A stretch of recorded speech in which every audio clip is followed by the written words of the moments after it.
பிரியமானவர்களே, இயேசு கிறிஸ்து நாமத்தினாலே உங்களை வாழ்த்தி வரவேற்கிறேன். ஒவ்வொரு நாளும் அந்த வீடியோ மூலமா உங்களை காண்பதில் மிகுந்த மகிழ்ச்சி, மிகுந்த சந்தோஷம். நன்றாக இருப்பில் நம்புகிறேன், விசுவாசிக்கிறேன். இயேசு கிறிஸ்து நாமத்தினாலே உங்களையும் உங்கள் குடும்பங்களையும் ஆசீர்வதிக்கிறேன்.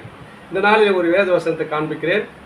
சங்கீதம் 145:19.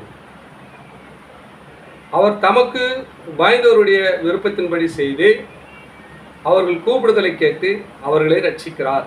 பாருங்க, எத்தனையோ காலத்தில் பயத்தோடு நடுக்கத்தோடு இருக்கலாம். எல்லாருக்கும் பயந்துருக்கலாம். முதலாளிக்கு பயப்படலாம், தாய் தாப்பனுக்கு பயப்படலாம், சகோதரனுக்கு பயப்படலாம், சகோதரிகளுக்கு பயப்படலாம், ஃப்ரெண்ட்ஷிப் பயந்துருக்கலாம், எத்தனையோ காரியத்தில் பயந்து கொண்டு இருக்கலாம். ஆண்டவருக்கு சொல்கிற வார்த்தை கூர்ந்து கவனிங்களா. அவர் தமக்கு பயந்தவருடைய விருப்பத்தின்படி செய்து. இவர்களுக்கெல்லாம் பயந்தியா உன் விருப்பத்தைப்படி செய்ய மாட்டாங்க, ஏதோ ஒரு காரியத்தை செய்து விடுவாங்க. ஆனால் இவர் கர்த்தர் என்ன சொல்றாருன்னா, அவர்கள் கர்த்தருக்கு பயப்படுற பயம் அவருக்குள்ள வந்துச்சுன்னா உங்கள் விருப்பம் என்னவோ அதை அவர் நிறைவேற்ற வல்லவராக இருக்கிறார். பார்த்தீங்களா, யாருன்னா அப்படி செய்வாங்களா? நீ எதனா ஒரு விருப்பத்தை வச்சு முதலாளிகிட்ட சொன்னால் உன் விருப்பத்தின்படி மொத்தமே செய்ய மாட்டார்.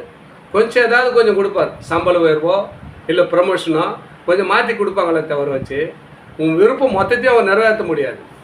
ஆனால் இங்கே என்ன தெளிவுபடுத்துகிறாருன்னா, அவர் தமக்கு பயந்தவருடைய விருப்பத்தின்படி. ஏசப்பாக்கு யாரெல்லாம் பயந்து நடக்கிறீங்களோ உங்கள் விருப்பத்தின்படி மாறாக ஒன்றும் செய்ய மாட்டாருங்க. உன் விருப்பத்தின்படி செய்வார். நீ என்ன நினைக்கிறியோ அதை நிறைவேற்ற வல்லவர் இயேசு தாங்க. உன் மன விருப்பப்படி. அதான் சொல்ற, மனிதன் முகத்தை பார்க்குறான், தேவன் இருதயங்களை ஆராய்ந்து கொண்டிருக்கிறாராம். நீ பொய்யா பொருட்டா கேட்டால் கூட அவருக்கு தெரியும். அதான் சொல்ல, உன் விருப்பத்தின்படி நிறைவேற்றுவாராம். என் பிள்ளை 24 மணி நேரம் என்னையே நோக்கி கூப்பிட்றான். எந்த காரியத்தில் போனாலும் என்னை நோக்கி கூப்பிடுறான். அதனால் நான் என்ன பண்ண போகிறேன், தமக்கு பயந்துருக்கிற பிள்ளைகள் மத்தியில், மகளே மகனே நீ எனக்கு பயந்துருக்கிற பெண்ணில் அவர் செய்வர போகிற காரியம் நான் ஒரு கூப்பிடுதலை கேட்டு அவர்களுக்கு ரட்சிப்பார். ரட்சிப்பு என்றால் விடுதலை.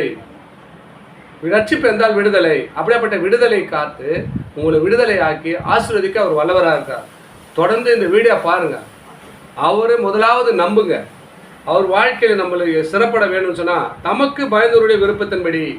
இவருக்கு பயந்துருக்கிற யாரெல்லாம் இருக்கிறீங்களோ உங்கள் விருப்பத்தை அவர் நிறைவேற்ற அவர் வல்லவராக இருக்கிறார். விருப்பம், அவர் விருப்பம் என்னன்னா நீங்கள் அவரை நோக்கி பார்க்கணும்.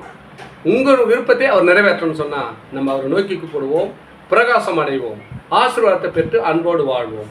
தொடர்ந்து இந்த வீடியோ பாருங்கள், சப்ஸ்கிரைப் பண்ணுங்கள், லைக் பண்ணுங்கள், ஷேர் பண்ணுங்கள். ஆமென். God plus.